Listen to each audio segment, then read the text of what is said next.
Aleluya, poderoso Señor. Gracias, hermanos, amigos. Estamos en este momento dándole gracias al Señor Jesucristo. Quiero me regalen un tiempito.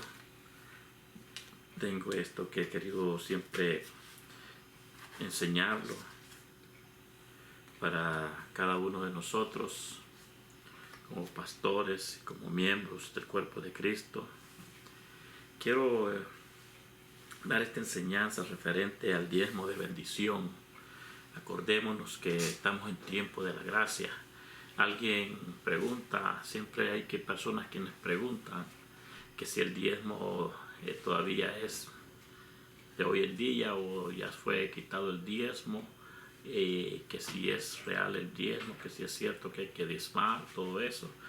Lo preguntan, por eso me he dedicado a dar este tiempo para mostrar que el diezmo de bendición ha permanecido y sigue siempre vigente, ¿verdad? Entonces, vemos nosotros en este estudio de que hubo un diezmo y existe todavía ese diezmo de bendición, y está el diezmo levítico, donde también ese diezmo, si no lo hacía a la persona, le era condenación también, ¿verdad? El problema es que ahora en día están, porque yo no lo hago, muchos pastores predicando el mismo diezmo y condenando, digámoslo así, a las personas, como decimos nosotros en El Salvador, como salvequeándolos. En México dicen albureándolos, que si no diezman, que es maldición, que qué está haciendo en la casa de Dios, por gusto que venga a alabar y glorificar a Dios, cuando usted no está diezmando, le está robando a Dios. Y todo eso ha salido de la boca de los pastores. Se lo digo por experiencia, porque hay muchas cosas que pasan en la iglesia. Bueno, poniéndome mi ejemplo yo mismo, en cierta ocasión el pastor vio, con el que yo me congregaba, vio que a mí me pagaron unos trabajos de ajustar unos motores, porque soy mecánico, de 2.800 cada motor. Y delante de él me dieron los 2.800 de cada troca que iba a reparar el motor. Y entonces, claro, a él se le alegraron los ojos y dijeron, wow, hoy sí, voy a tener un buen diezmo de aquí del hermano. Cuando el problema es de que hay muchos que están pidiendo el diezmo neto de lo que la persona está ganando, en el caso mío, ¿verdad? $2.800 era para que yo le pusiera las partes al motor. Entonces, de la ganancia, de lo que sobrara de los 2.800, ese era lo que yo iba a quedarme como cobro del trabajo. Y de eso iba a diezmar, no del dinero que se le iba a meter a la troca, porque ese dinero no era mío, era para metérselo a la troca del mismo dueño. Entonces, cuando yo llego a la iglesia, sucede de que doy el diezmo y se cuenta más o menos de lo que a mí me iba a quedar. Incluso le puse un poquito más de lo que me quedó y le di el sobre al pastor. En la entrada de la iglesia estaba, y donde lo contó me lo tiró por la cara y me dijo que con eso, que si yo pensaba agradar a Dios con eso. Entonces le dije yo, discúlpeme pastor, porque me enojó al ver que me lo tiró así. Le dije yo, pues a Dios sí creo que sí, pastor, a usted nunca lo voy a llenar. Y fueron cosas que perjudicaban en tanto espiritualmente como personalmente, ¿verdad? Entonces teníamos esos debates. Entonces muchos están haciendo eso con los miembros, que a veces les están quitando hasta lo que no tienen, hasta lo que no es de ellos, ¿verdad? Entonces quiero explicar referente a este diezmo, y vamos a irnos al libro de Génesis, capítulo 14 y versículo 18 al 20. Dice de esta manera: entonces Melquisedec, rey de Salem y sacerdote del Dios Altísimo, sacó pan y vino y bendijo y le bendijo diciendo: bendito sea Abraham del Dios Altísimo, creador de los cielos y de la tierra. Y bendito sea el Dios Altísimo, que entregó tus enemigos en tu mano, y le dio a Abraham los diezmos de todo. Fue el primer diezmo que aparece en las Sagradas Escrituras. El diezmo de todo en Génesis 14 lo puede leer del 17 en adelante, pero estamos enfocándonos del 18 al 20. Entonces, si ustedes se dan cuenta, si ustedes como pastores que predican se dan cuenta, ahora se van a dar cuenta quién es el que está condenándose y quién puede llegar al infierno. Si es la ovejita que con sacrificio logra llegar a la iglesia porque tiene necesidad de Dios y todavía la estamos trasquilando, o es el pastor que está robando. Ese es un punto bien, que quiero decir que no es fácil de hablarlo porque es de compromiso. Pero si nosotros vemos aquí que cuando Abraham ha ganado esta batalla, viene de pelear contra unos reyes y ha ganado, trae el botín de todo eso, el rey Melquisedec le aparece o lo va al encuentro de él, y lo que hace el rey es bendecirlo y darle pan y vino. ¿Qué significa? Que a donde usted le dan la bendición, a donde usted llega, donde le dan la palabra, que es el pan y el vino, ahí es donde usted tiene que dar sus diezmos. Y sin necesidad que se lo estén cobrando, ni necesidad que se le estén obligando, porque no es por obligación, ahí no hay bendición. Entonces vemos nosotros que Melquisedec lo bendice, y Abraham de su corazón nace darle el 10% del botín que trae. Entonces, imagínense cuánto tiempo de Abraham. De Abraham fue el primer diezmo que encontramos de bendición. Pasa el tiempo, a Abraham Dios le promete un hijo de promesa que es Isaac. Lo tuvo a los 100 años. A los 100 años que tenía Abraham, incluso no se llamaba Abraham, se llamaba Abraham. Tuvo a Isaac a los 100 años. Y Isaac tuvo a Jacob. Vamos a enfocarlo en Jacob porque también nació Esaú, eran gemelos, pero Jacob, vamos a enfocarnos allí. Y hallamos que Isaac tuvo a Jacob a los 60 años. Y de Jacob salieron los 12 patriarcas, ¿verdad? Entonces, ¿cuánto tiempo va ya? 160 años más el tiempo de los demás, de los 12 patriarcas. Estamos hablando de un montón de años. José y los 12 patriarcas, aparece José, el soñador, fue a parar a Egipto, y que es vendido por sus hermanos. Estando en Egipto, se reencuentra con sus hermanos y van a traer a su padre. Y bueno, no voy a contar toda la historia, pero lo que quiero llegar es de que pasó todo ese tiempo, muere José en Egipto y entran 430 años de esclavitud para el pueblo de Israel. Los agarran como esclavos.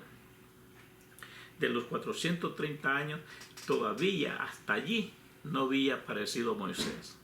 En esos tiempos nace Moisés. Si se recuerdan la historia, lo pusieron en una canastita, lo dejaron en el río, querían matar a los niños, y fue criado en el palacio. Entonces, cuando Moisés nace y crece, todo eso, mata a un egipcio y se va a huir. Y donde se va a huir, se encuentra con una hija de Cetro, y era un hombre rico en ganados. Entonces se conquista la hija de él, y Dios, cuando él anda pastoreando las ovejas de su suegro, se le aparece en una zarza ardiente, que todos conocemos también esa historia. Imagínense cuánto tiempo viene pasando. Estoy hablándolo así relativamente para que veamos los tiempos. Cuando Allí se le aparece en la zarza ardiendo y le da una ordenanza que vaya a liberar a su pueblo. Cuando va a liberar a su pueblo de los 430 años, salen de Egipto, atraviesan el Jordán o el Mar Rojo y llegan al monte del Sinaí. Y cuando llegan al monte Sinaí, allí se les es dado los 10 mandamientos y la ley. Fíjese, la ley y ordenanza del diezmo. Allí aparece el diezmo de los levitas. En ese diezmo sí era obligatorio, y si no lo hacía, había oiga la palabra, había condenación. No es que hay condenación, había. Acuérdese que en Malaquías capítulo 3 la palabra dice: vosotros, hablando a la nación de ellos, a los levitas, vosotros, toda la nación, no dijo el mundo va a ser maldito por ustedes que no hicieron esto. Dice: vosotros, toda la nación, me habéis robado. Entonces, esa palabra, ese versículo, lo están ocupando los pastores para intimidar a la gente, para sacarle el dinero. Eso es lo que está sucediendo. Porque la gente no quiere saber ya de iglesia, los templos están solos, porque ya como que la gente está despertando. Entonces, ¿qué es lo que sucede? Los pastores están diciendo, están predicando de un diezmo de maldición si no lo hacen. Fíjese, ¿qué es lo que está sucediendo? Cuando nosotros ya no podemos estar predicando ese diezmo de maldición. Es cuando aparece Moisés y está en el monte del Sinaí, y se les da la ley, aparece el diezmo de Levítico, sacerdocio de Leví, aparece el diezmo de la ley. Fíjese, en Malaquías capítulo 3. Eso termina desde cuando Jesús llega a la cruz. Cuando Jesús llega a la cruz, acuérdese que Jesús, antes de llegar a la cruz, él tuvo un encuentro, o se encontraron con Juan en el Jordán, con Juan el Bautista. Juan el Bautista era todavía del tiempo la ley, del sacerdocio de ley, hijo de Zacarías. Fíjese. Entonces, ¿qué es lo que está pasando? Que cuando se encuentra Juan con Jesús, y hasta allí todavía es tiempo de ley. Cuando Jesucristo llega a la cruz, hasta allí termina la ley y comienza la gracia. Es lo que vamos estudiando, lo que estamos aprendiendo. Dice, eso termina cuando Jesús llegó a la cruz y llega a la gracia. En el río del Jordán se junta Juan el Bautista y Jesús. Juan era del hijo de Zacarías, de los sacerdotes del Levítico o de la ley. Juan tuvo que someterse a Jesús, un sacerdote nuevo. Jesucristo es de un sacerdote del orden de Melquisedec, del orden del diezmo de bendición, pudiéndolo decir así. Entonces, ¿qué es lo que sucede? Que nosotros, o algunos pastores, han estado cometiendo el error de estar pidiéndole dinero y sacándole dinero a la gente con un salveque que ya no existe, con una ley que ya no es ley del diezmo, sino que estamos en tiempo de gracia. Vamos a ir a unos versículos por aquí. Vamos a ver, porque en la cruz se acabó el sacerdocio de la ley. En Hebreos capítulo 7, vamos a ir a Hebreos capítulo 7. Vamos a ver qué dice la Biblia. Aleluya. 7:12.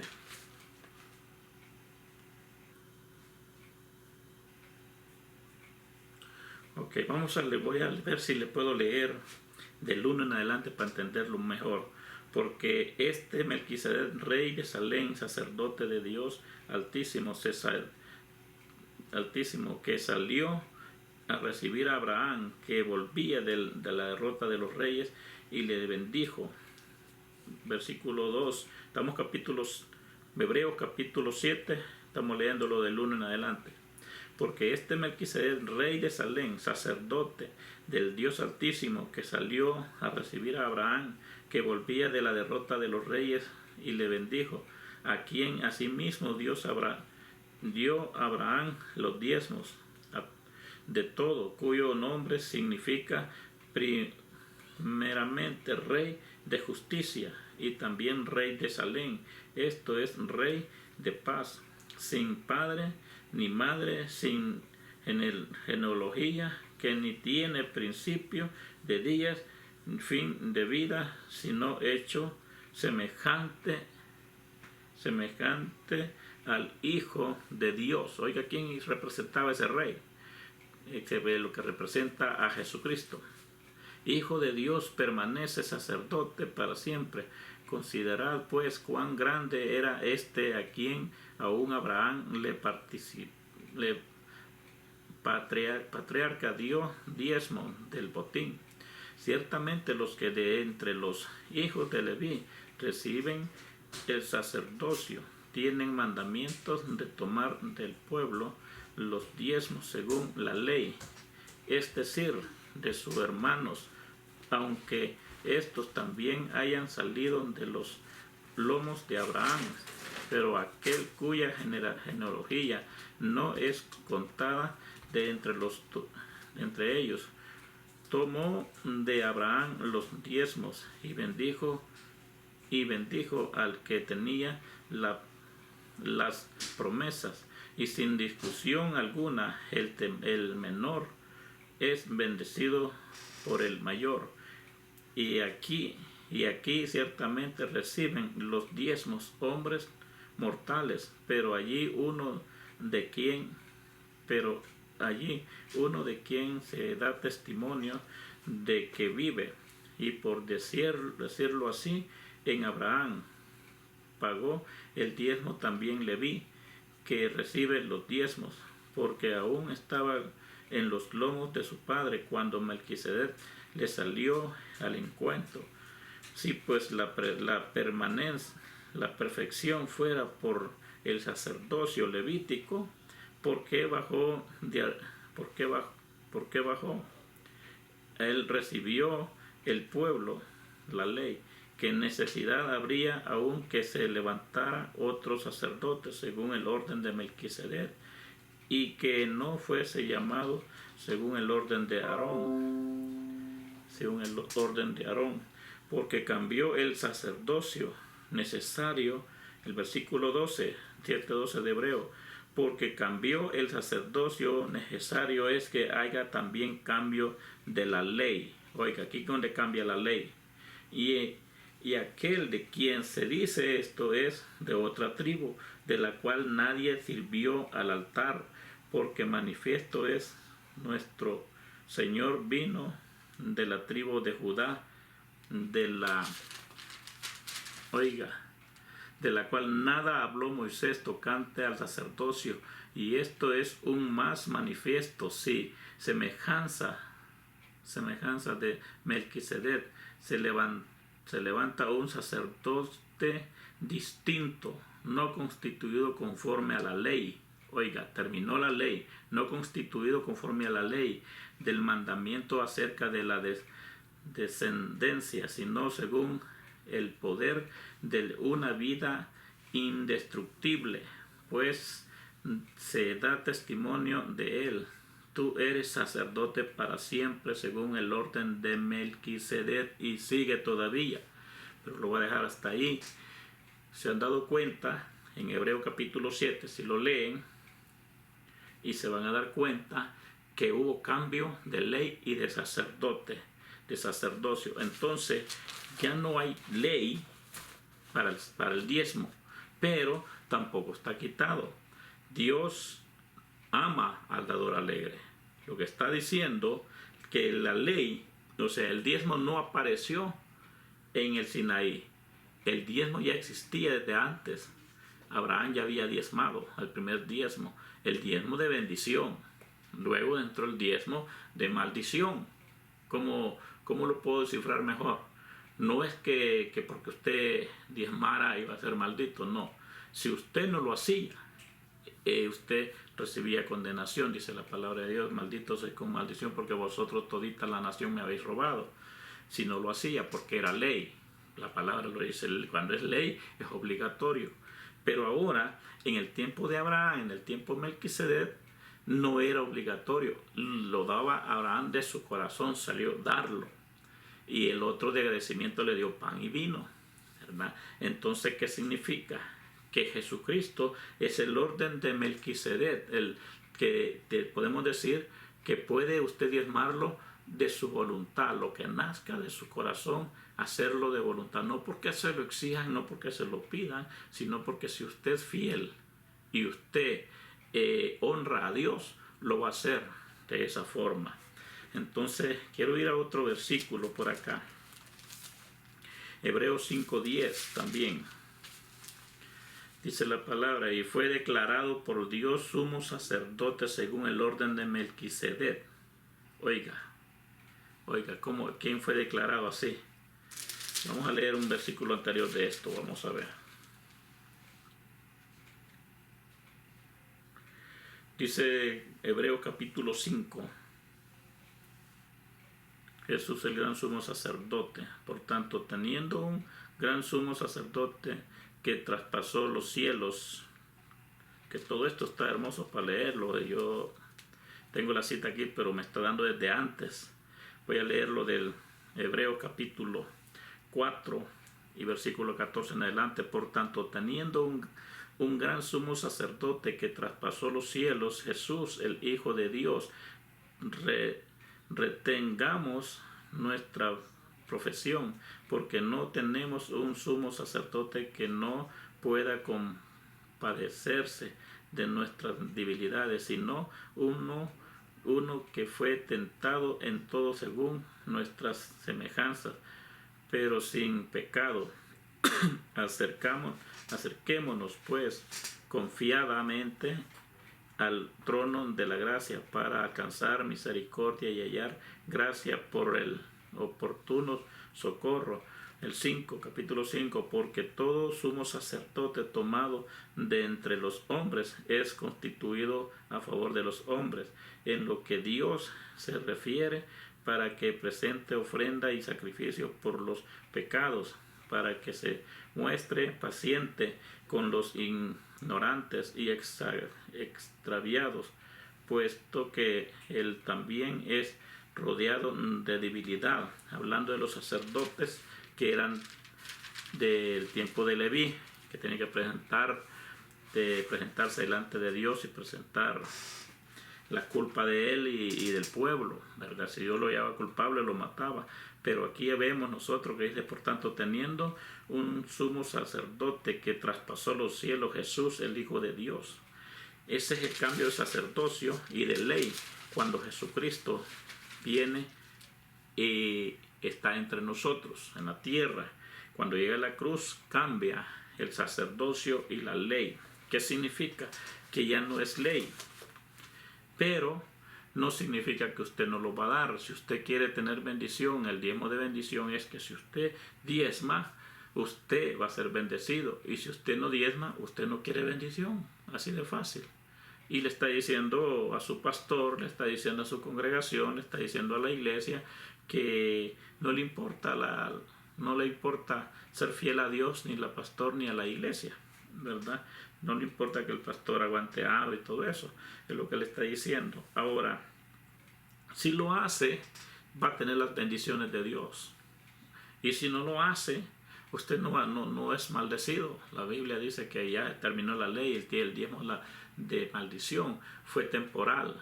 Solo fue en el tiempo cuando llegaron al Sinaí y hasta el tiempo de Jesucristo. Ahora, ¿qué significa? No está quitado el diezmo. Si usted quiere ser bendecido, usted lo tiene que dar conforme su corazón le dicte. Si su corazón le dicta y usted lo puede hacer, hágalo.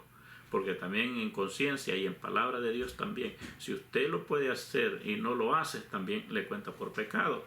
Ahora, voy a ponerle un ejemplo.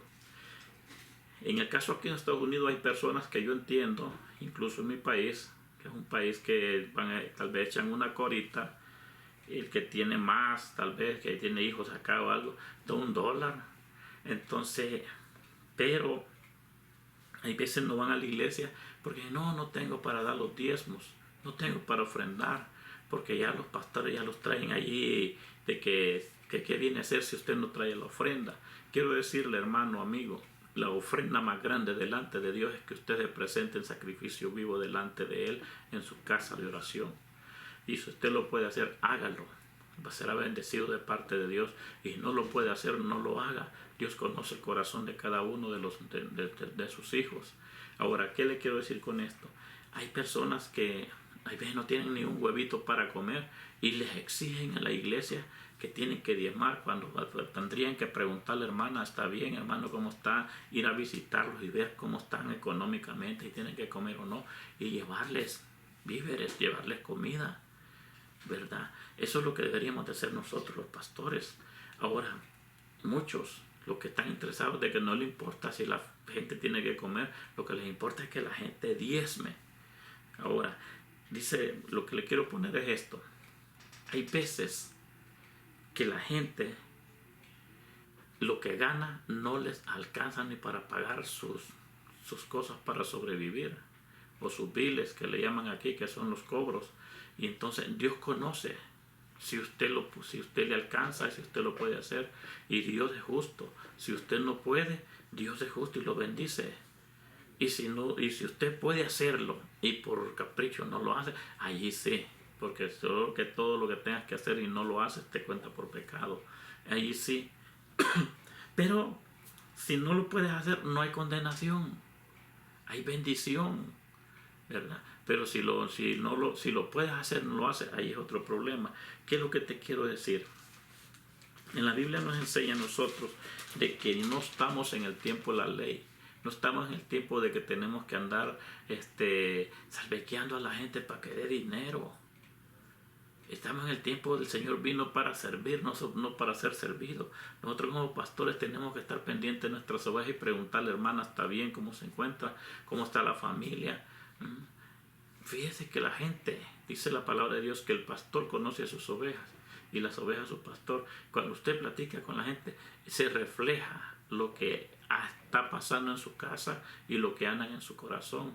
Y hay veces los pastores saben que aquella gente, aquella familia es pobre y no son quienes en decirle, hermano, tome, aquí hay una ofrenda de parte de la iglesia, o aquí hay una ofrenda de parte del pastor. Hermano, tenemos que ocupar la pala, no solo el asadón. Entonces, ¿qué le quiero decir? Que el diezmo no está quitado, solo que hay que enseñarle a la gente cómo Dios trabaja para poder ser bendecido y cómo tenemos que trabajar nosotros con Dios para que Dios los bendiga.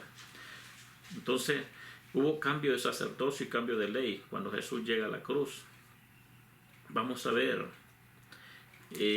vamos a ir a Juan, capítulo 8 y versículo 39. Y vamos a ver qué es lo que dice allí.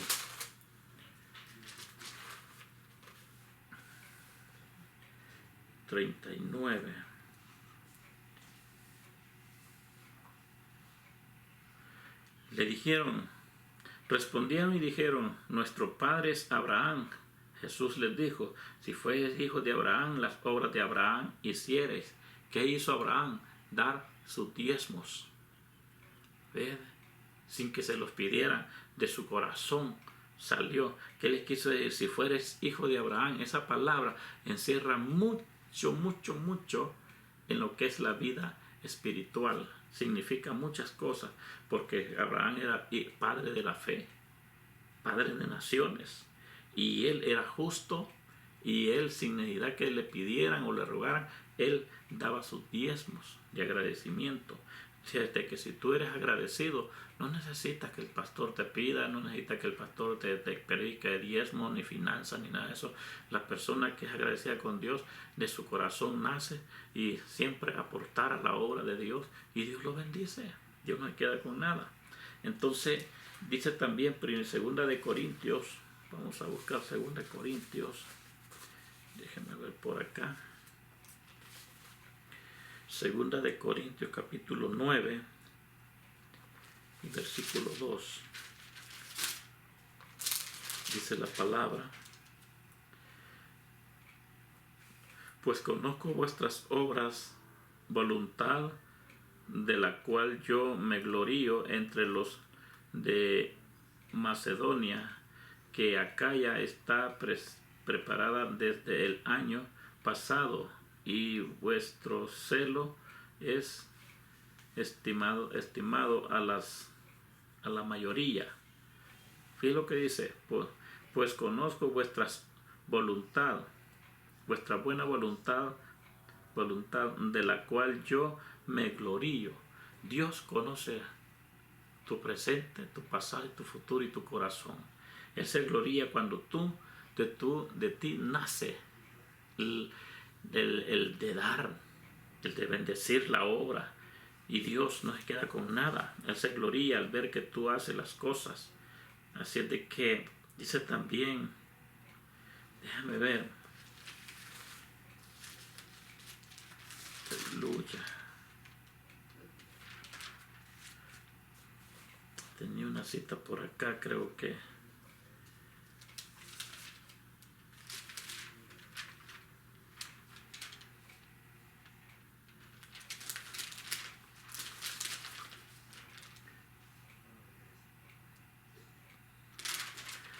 No la hallé. Gloria al Señor. La apunté mal. Pero ustedes conocen esa cita. Dice la palabra de Dios que Dios ama al dador alegre. Y si Dios ama al dador alegre, hermano, tú tienes que tomar la decisión qué es lo que quieres hacer con tu vida, cómo quieres que Dios te bendiga. Porque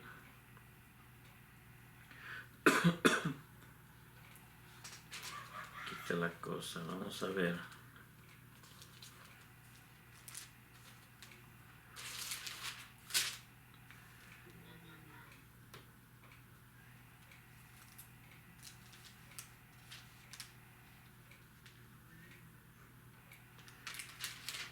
Ok, aquí es otra versión que me lo está dando. Es otra versión. Dios ama al dador alegre. ¿Sabe cuál es el problema que hay hoy en día? La artimaña que el diablo usa en los pastores, y ve el pastor ni cuenta se ha dado. Porque sabe de que la estrategia más rápida y más es como que usted le digan que es un limón. La mente le trabaja así, ¡pum!, rapidito, ácido. Entonces, ¿qué es lo que hace el diablo en el pastor? El pastor ni cuenta se da. Que cuando habla dice, Dios bendice al dador alegre. Cuando la persona oye esa palabra bendición, se le figuran los signos de dólar en los ojos y le pasa así como que está pasando un recuento de dinero. La gente solo está enfocada en el dinero.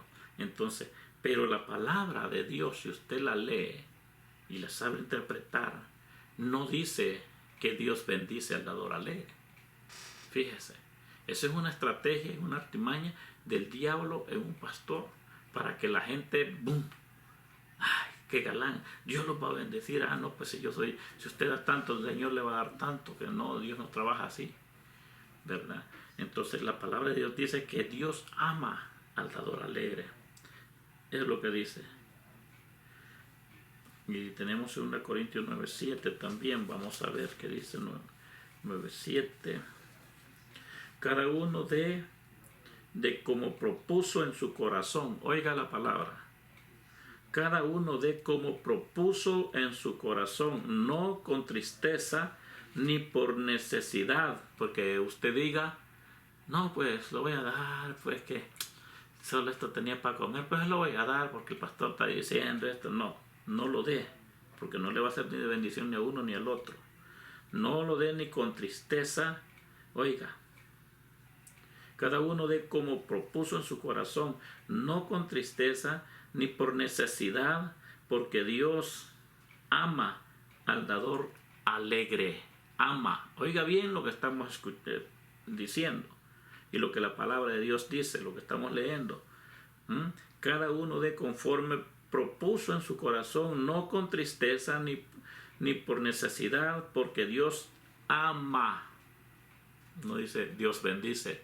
Lógico que si Dios es nuestro Padre, si usted ama a su hijo, usted le va a dar su gusto, le va a dar lo va a bendecir. Papá, yo quiero esta cosa. Está bien, hijo. Papá, me compra esta cosa. Sí, hijo. Papá, yo quiero dinero. Sí, hijo. Dios, si Dios lo ama, le va a dar todo lo que sus hijos piden. Entonces, aquí dice Dios ama. No dice Dios bendice. Pero la artimaña es Dios bendice. Dice la gente, pues no, yo voy a dar tanto para que Dios, porque dice la palabra de Dios y los pastores usan esto. Que Dios, conforme tú mides, serás medido. Dice también que Él bendice con medida rebosante. ¿Qué significa? Rebalsando, sobreabunda la bendición. Y todo eso lo ocupan como artimaña para sacarle dinero a la gente. No estoy diciendo que no. La obra camina, si no hay dinero no camina. Si no hay finanzas no camina. Si no hay bendición no camina. Pero hay que saberle explicar a la gente cómo es el diezmo de bendición, ¿verdad? No está quitado. Dice que Dios ama al dador alegre. Ahí está la clave. Ahí está la clave. Enseñarle a amar a Dios y que Dios los ame a nosotros. Dar para recibir. Conforme uno da, así recibe.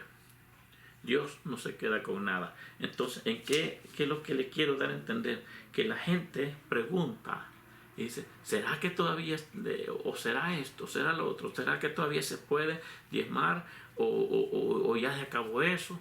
No, Jesucristo es del orden de Melquisedec. Y si es del orden de Melquisedec, y si Jesús se encuentra con estos judíos, donde estábamos leyendo, en Juan capítulo 8, versículo 39, que si fueres hijos de Abraham, las obras de Abraham hicieres, es porque Jesús se encontró con unos judíos. Y tuvieron una discusión ahí y no creyeron que era Dios. Le dijo Jesús que él era antes que Abraham. Y le dijo, no decimos bien qué demonios tiene. Entonces, no creyeron. Entonces, ¿qué significa? Cuando le dijo, si fueres hijos de Abraham, la obra de Abraham hicieres, ¿qué significa? Abraham era justo, era sincero. Abraham era padre en la fe, tenía una fe que la Biblia lo declara que era nuestro padre, es nuestro padre en la fe. Y si él es nuestro padre, nosotros tenemos que hacer las obras que hacía Abraham. ¿Y qué hacía Abraham? Bendecir al quien lo bendecía. A donde le daban pan y vino, que es la palabra de Dios, y el vino, la sangre de Cristo, ¿qué significa? Que donde usted va, a la iglesia que va, ahí tiene que dar su diezmo. Y otra. Deje de andar haciendo eso, de que usted viene de El Salvador, que usted viene de Ecuador, que usted viene de Venezuela, que usted viene de otro país, viene de Cuba, viene de no sé de dónde, y usted viene enamorado de su pastor y usted le manda los diezmos allá. Fíjese. Tiene que tener cuidado porque usted no va a ir a comprar el McDonald's e írselo a comer al Burger King. ¿Verdad que no? Usted va a comer a donde usted paga la comida, ahí come. A donde usted paga la comida, ahí le dan de comer. Ahí, así está la situación. Entonces usted tiene que aprender puntos importantes de la Biblia. Cómo Dios ama al que da a la obra, al que bendice la obra. Y hay mucho de qué aprender, pero allí lo voy a dejar. Vamos a hacer otra enseñanza despuesito. Les vamos a demostrar cómo Dios ama al dador alegre, cómo Dios multiplica, cómo Dios da con medida rebosante, cómo Dios, conforme tú siembras, es lo que vas a cegar. Fíjate, conforme lo que tú, porque ese ejemplo, hermanos, tú lo sabes. Si yo hago una manzana de milpa y otro hace 5 manzanas, lógico, el otro va a tener más fruto que yo, ¿verdad? Los talentos, si los vamos a hablar de los talentos. Entonces, ¿qué significa? Cuando tú trabajas en el banco de Dios, cuando tú trabajas en la obra de Dios, no es trabajo ni estás gastando en vano. Eso Dios lo tiene y el día que tú estés frente de Él, pasar al gozo eterno. Buen siervo. Bendiciones para todos, hermanos y amigos.